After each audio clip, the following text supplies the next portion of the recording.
Di jantung setiap negara demokrasi, pemilu legislatif dan lembaga perwakilan adalah dua elemen penting.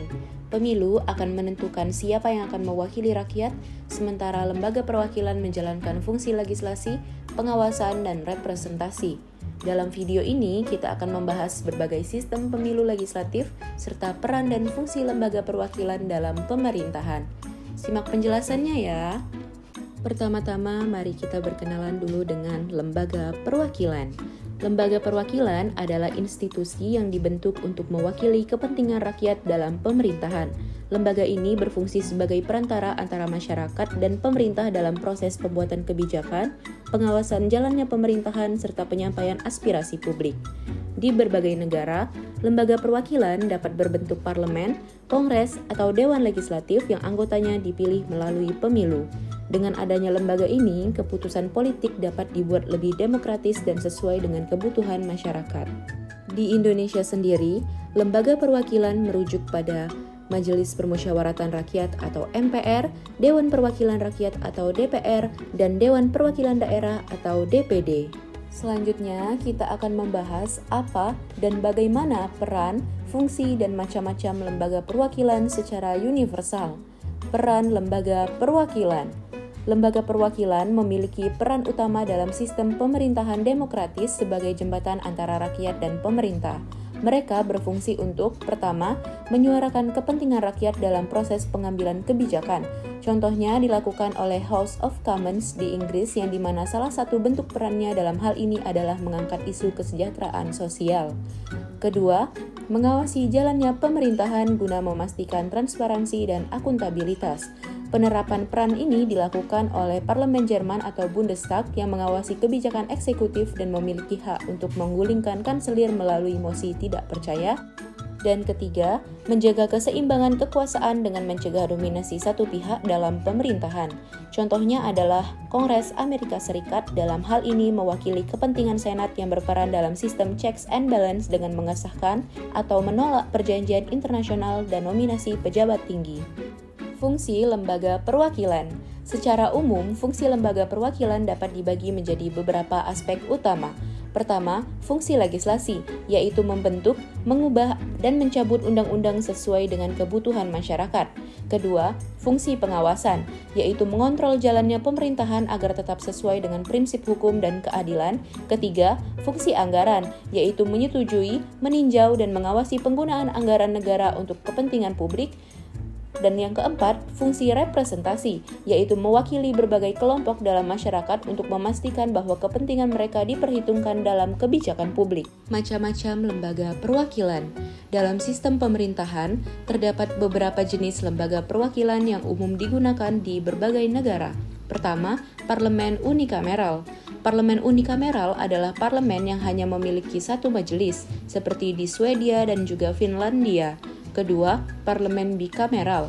Parlemen bikameral adalah parlemen dengan dua majelis yang biasanya terdiri dari majelis rendah atau House of Representatives dan majelis tinggi atau Senat, seperti di Amerika Serikat dan Inggris.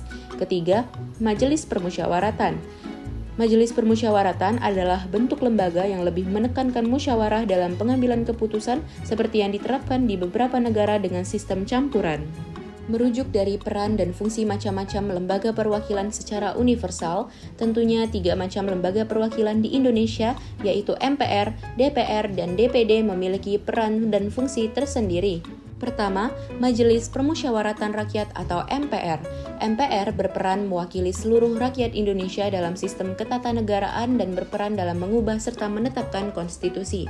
Contohnya pada periode 1999 hingga 2002, MPR melakukan 4 kali amandemen UUD 1945 untuk memperkuat demokrasi, termasuk menghapuskan sistem pemilihan presiden oleh MPR dan menggantinya dengan sistem pemilihan langsung oleh rakyat. Selanjutnya adalah fungsi dari MPR. Fungsi pertama dari MPR yaitu mengubah dan menetapkan Undang-Undang Dasar. Fungsi ini pernah dilakukan oleh MPR yang berlangsung pada tahun 2002, di mana MPR melakukan amandemen keempat terhadap UUD 1945 yang memperjelas batasan masa jabatan presiden menjadi maksimal 2 periode, dengan masing-masing periode berlangsung selama 5 tahun. Kedua, melantik presiden dan wakil presiden. Kita tahu bahwa fungsi ini dijalankan oleh MPR setiap 5 tahun sekali, di mana MPR menyelenggarakan sidang pelantikan presiden dan wakil presiden hasil pemilu, seperti pelantikan Presiden Susilo Bambang Yudhoyono pada tahun 2004 dan 2009. Ketiga, memberhentikan presiden dan wakil presiden sesuai dengan UUD 1945. Contohnya pada tahun 2001, MPR memberhentikan Presiden Abdurrahman Wahid melalui sidang istimewa setelah dianggap melanggar konstitusi. Kedua, Dewan Perwakilan Rakyat atau DPR. DPR berperan sebagai lembaga legislatif yang mewakili kepentingan rakyat dalam proses pembuatan kebijakan dan pengawasan terhadap pemerintah. Contohnya adalah dalam pengesahan anggaran pendapatan dan belanja negara atau APBN. Selanjutnya adalah fungsi dari DPR. Fungsi pertama dari DPR adalah fungsi legislasi. DPR berfungsi dalam menyusun, membahas, dan menetapkan rancangan undang-undang. Fungsi ini merupakan wujud dari kekuasaan DPR dalam menyusun undang-undang sesuai dengan amanat UUD 1945. Selain itu, DPR juga menyebarluaskan program legislasi nasional dan menyerap aspirasi masyarakat. Kedua, fungsi anggaran. DPR memiliki fungsi penting dalam menyusun dan menetapkan anggaran pendapatan dan belanja negara atau APBN bersama Presiden dengan memperhatikan masukan dari Dewan Perwakilan Daerah. Ketiga, fungsi pengawasan. DPR mengawasi pelaksanaan undang-undang dan penggunaan anggaran agar berjalan sesuai dengan ketentuan yang berlaku. DPR juga mengontrol kinerja lembaga eksekutif sebagai lembaga pelaksana undang-undang. DPR memiliki hak interpelasi, hak angket, dan hak menyatakan pendapat untuk menjalankan fungsi pengawasan. Lembaga ketiga adalah Dewan Perwakilan Daerah atau DPD. DPD memiliki peran utama dalam memperjuangkan kepentingan daerah di tingkat nasional. Sebagai lembaga perwakilan daerah, DPD bertugas untuk memastikan bahwa kebijakan pemerintah pusat memperhatikan kesejahteraan dan kebutuhan masyarakat di berbagai wilayah di Indonesia. Fungsi dari DPD. Fungsi pertama adalah fungsi legislasi. Poin untuk fungsi legislasi adalah mengajukan rancangan undang-undang kepada DPR, membahas rancangan undang-undang yang berkaitan dengan otonomi daerah, lalu memberikan pertimbangan terhadap rancangan undang-undang yang berkaitan dengan daerah. Fungsi kedua adalah fungsi pengawasan.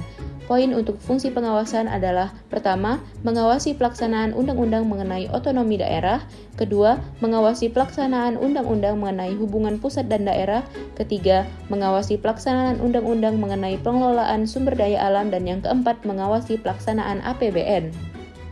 Fungsi ketiga yaitu fungsi anggaran. Poin untuk fungsi anggaran yang pertama adalah memberikan pertimbangan kepada DPR tentang rancangan undang-undang APBN, dan yang kedua memberikan pertimbangan kepada DPR tentang rancangan undang-undang yang berkaitan dengan perpajakan. Selanjutnya, kita akan membahas mengenai kedudukan lembaga perwakilan.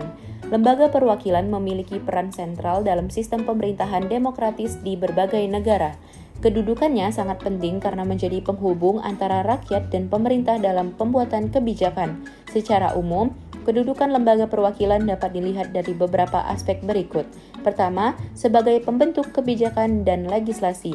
Lembaga perwakilan memiliki fungsi utama dalam membentuk, mengesahkan, dan mengawasi undang-undang. Kedua, sebagai pengawas pemerintah atau check and balance. Lembaga perwakilan memiliki kedudukan yang kuat dalam mengontrol eksekutif agar tidak menyalahgunakan kekuasaannya. Ketiga, sebagai wakil rakyat dalam demokrasi perwakilan. Lembaga perwakilan berfungsi untuk mewakili kepentingan rakyat dalam pengambilan keputusan politik. Dan yang keempat, sebagai penentu kebijakan atau power of the purse. Lembaga perwakilan memiliki kewenangan dalam menyusun, menyetujui, dan mengawasi anggaran negara atau APBN. Tanpa persetujuan parlemen, pemerintah tidak dapat mengalokasikan dana untuk kebijakan tertentu. Dalam konteks Indonesia, lembaga perwakilan juga memiliki kedudukan tertentu. Pertama, Majelis Permusyawaratan Rakyat atau MPR. Sebelum amandemen UUD 1945, MPR berkedudukan sebagai lembaga tertinggi negara. Tetapi setelah amandemen UUD 1945 hingga sekarang, MPR kedudukannya sejajar dengan lembaga negara lainnya. Kedua, Dewan Perwakilan Rakyat atau DPR berkedudukan sebagai lembaga legislatif utama yang memiliki fungsi legislasi, fungsi anggaran, dan fungsi pengawasan. Kedudukan DPR setara dengan Presiden dalam sistem presidensial Indonesia yang berarti tidak dapat membubarkan atau dibubarkan oleh Presiden. Ketiga, Dewan Perwakilan Daerah atau DPD. Kedudukan DPD adalah sebagai lembaga perwakilan daerah yang bertugas menyuarakan kepentingan daerah dalam perumusan kebijakan nasional. Pembahasan selanjutnya adalah mengenai hak dan kewajiban lembaga perwakilan. Secara universal, lembaga perwakilan memiliki hak utama seperti hak legislasi, hak anggaran, hak pengawasan, hak interpelasi dan angket, yaitu meminta keterangan dan penyelidikan terhadap kebijakan pemerintah, dan hak representasi, yaitu mewakili kepentingan rakyat. Sedangkan kewajiban dari lembaga perwakilan adalah 1. Menyusun hukum yang adil dan sesuai konstitusi. 2. Mengawasi jalannya pemerintahan agar transparan dan akuntabel. 3. Memperjuangkan aspirasi rakyat dalam kebijakan publik. 4. Menjaga demokrasi dan mencegah korupsi. Dan yang kelima, menjalin hubungan internasional jika diperlukan. Selain itu, hak dan kewajiban lembaga di Indonesia juga memiliki bagian tersendiri. Pertama adalah Majelis Permusyawaratan Rakyat atau MPR. MPR memiliki hak yang pertama adalah mengajukan usul perubahan pasal-pasal dalam UUD 1945. Kedua, menentukan sikap dan pilihan dalam pengambilan keputusan. Ketiga, memilih dan dipilih dalam pemilihan internal MPR. Keempat, membela diri dari tuduhan tertentu. Kelima, mendapatkan imunitas atau tidak dapat dituntut di pengadilan atas pernyataan atau pendapat dalam sidang MPR. Keenam, memiliki hak protokoler sesuai jabatannya. Dan yang ketujuh, mendapatkan hak keuangan dan administratif sebagai anggota MPR. Lalu, di samping hak, terdapat juga kewajiban dari MPR. Yang pertama adalah mengamalkan Pancasila dalam setiap kebijakan. Yang kedua, melaksanakan Undang-Undang Dasar 1945 dan peraturan perundang-undangan. Yang ketiga, menjaga keutuhan Negara Kesatuan Republik Indonesia dan Persatuan Nasional. Yang keempat, mengutamakan kepentingan negara di atas kepentingan pribadi, kelompok, atau golongan. Dan yang kelima, menjalankan peran sebagai wakil rakyat dan daerah dengan tanggung jawab. Kedua, Dewan Perwakilan Rakyat atau DPR. DPR memiliki hak sebagai berikut. Pertama, hak interpelasi. Kedua, hak angket. Ketiga, hak menyatakan pendapat. Keempat, hak legislasi. Kelima, hak budgeting. Dan yang keenam, hak pengawasan. Lalu, kewajiban dari Dewan Perwakilan Rakyat yang pertama adalah memperjuangkan aspirasi rakyat dalam pembuatan kebijakan. Kedua, mengawasi jalannya pemerintahan agar sesuai dengan konstitusi dan kepentingan rakyat. Ketiga, menghindari penyalahgunaan kekuasaan untuk kepentingan pribadi atau kelompok. Dan yang keempat, menyusun peraturan perundang-undangan yang adil dan berpihak kepada rakyat. Lembaga ketiga adalah Dewan Perwakilan Daerah atau DPD. DPD memiliki hak sebagai berikut. Yang pertama, mengajukan rancangan undang-undang yang berkaitan dengan daerah. Kedua, memberikan pertimbangan kepada DPR dalam pembahasan rancangan undang-undang terkait daerah. Ketiga, melakukan pengawasan terhadap pelaksanaan undang-undang yang berhubungan dengan daerah. Dan yang keempat, menyampaikan aspirasi masyarakat daerah ke dalam sistem pemerintahan pusat. Di samping hak tersebut, kewajiban dari DPD adalah sebagai berikut. Yang pertama, memperjuangkan kepentingan daerah dalam kebijakan nasional. Kedua, menjaga kesatuan dan keutuhan NKRI. Ketiga, berperan aktif dalam merancang kebijakan yang mendukung kesejahteraan daerah. Dan yang keempat, melaksanakan tugas dengan transparansi dan akuntabilitas kepada masyarakat daerah. Berikutnya adalah penjelasan mengenai alat-alat kelengkapan lembaga perwakilan. Lembaga perwakilan seperti parlemen atau Dewan Perwakilan Rakyat memiliki kelengkapan yang berfungsi untuk mendukung kinerja dan fungsi lembaga tersebut, yang dimana fungsinya untuk memastikan bahwa lembaga perwakilan dapat menjalankan tugas secara efektif, transparan, dan akuntabel. Bagian pertama adalah pimpinan lembaga perwakilan yang terdiri dari ketua dan wakil ketua serta sekretaris jenderal. Lalu terdapat komisi. Komisi adalah kelompok kerja yang dibentuk untuk membahas dan mengkaji masalah-masalah spesifik yang berkaitan dengan bidang tertentu, seperti keuangan, pertahanan, pendidikan, atau kesehatan. Contohnya, Komisi 1, Pertahanan dan Luar Negeri, Komisi 2, Pemerintahan Dalam Negeri dan Otonomi Daerah, dan lain-lain. Selanjutnya yang ketiga terdapat Badan Legislasi, keempat, Badan Anggaran, kelima, Badan Musyawarah, keenam, Badan Kehormatan, ketujuh, Panitia Khusus, kedelapan, Fraksi. Fraksi adalah kelompok politik berdasarkan partai atau koalisi yang menyusun strategi politik dan mengkoordinasi sikap anggota dalam pembahasan kebijakan. Lalu terdapat juga Badan Kerjasama Antar Parlemen atau BKSAP, yang dimana badan ini menjalin hubungan dengan parlemen negara lain dan mengkoordinasi kerjasama internasional. Lalu berikutnya adalah mengenai ukuran dan komposisi parlemen. Pertama, Ukuran parlemen. Ukuran parlemen merujuk pada jumlah anggota legislatif yang duduk di lembaga legislatif suatu negara. Berikut beberapa faktor yang mempengaruhi ukuran parlemen. Yang pertama adalah jumlah penduduk. Apabila populasi cenderung besar, maka parlemen yang dimiliki juga lebih besar untuk memastikan representasi yang memadai. Seperti di India dengan populasi lebih dari 1,3 miliar yang memiliki 545 anggota Lok Sabha. Kedua, luas wilayah. Negara dengan wilayah geografis yang luas membutuhkan lebih banyak kursi untuk memastikan daerah terpencil terwakili. Ketiga, sistem pemilihan. Jika sistem proporsional cenderung menghasilkan parlemen yang lebih besar karena kursi dibagi berdasarkan persentase suara, sementara di sistem distrik cenderung menghasilkan parlemen yang lebih kecil karena hanya satu wakil yang dipilih per daerah pemilihan. Dan yang keempat adalah sejarah dan budaya politik, yang dimana beberapa daerah mempertahankan ukuran parlemen yang tetap karena alasan historis atau tradisi. Yang kedua adalah komposisi parlemen. Komposisi parlemen merupakan susunan anggota parlemen berdasarkan partai politik, daerah pemilihan, atau kelompok tertentu.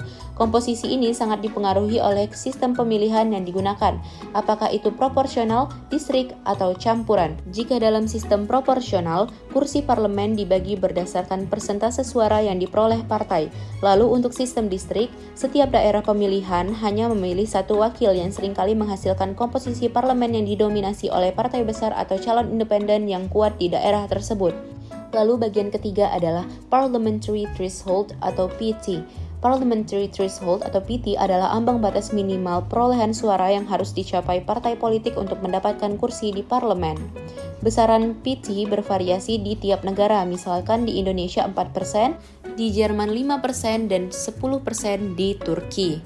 Untuk mekanisme dari Parliamentary Threshold atau PT adalah yang pertama, pemungutan suara, di mana pemilih memberikan suara kepada partai politik atau calon legislatif sesuai dengan sistem pemilu yang berlaku, baik proporsional ataupun distrik.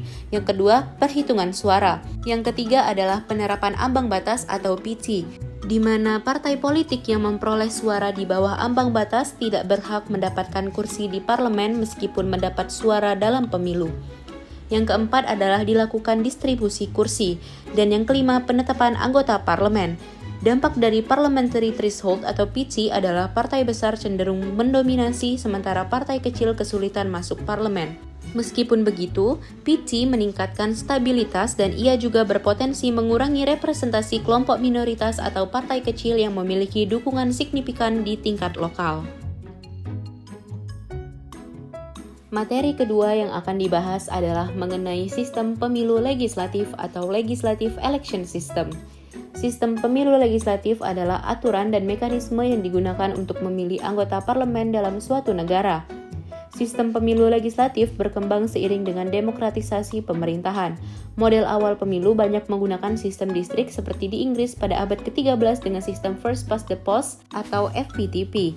Seiring berjalannya waktu, banyak negara Eropa mulai mengadopsi sistem proporsional pada abad ke-19 untuk meningkatkan keterwakilan politik. Pada abad ke-20, beberapa negara mulai menerapkan sistem campuran, seperti Jerman yang memperkenalkan sistem Mixed Member Proportional atau MMP pasca Perang Dunia Kedua. Indonesia sendiri mengalami perubahan sistem pemilu dari sistem distrik pada era kolonial menjadi sistem proporsional terbuka sejak 2009 untuk meningkatkan transparansi dan keterwakilan pemilih. Tujuan utama dari sistem pemilu legislatif adalah memastikan keterwakilan rakyat secara adil, menjalankan prinsip demokrasi, dan memilih wakil yang akan membuat kebijakan di pemerintahan. Di Indonesia, sistem pemilu legislatif adalah aturan dan mekanisme yang digunakan untuk memilih anggota lembaga legislatif seperti DPR, DPD, dan juga DPRD. Selanjutnya adalah mengenai jenis sistem pemilihan legislatif. Yang pertama adalah sistem organis dan juga mekanis. Sistem organis adalah pemilihan yang berkembang secara alami berdasarkan keterwakilan kelompok masyarakat tertentu seperti komunitas adat atau golongan sosial.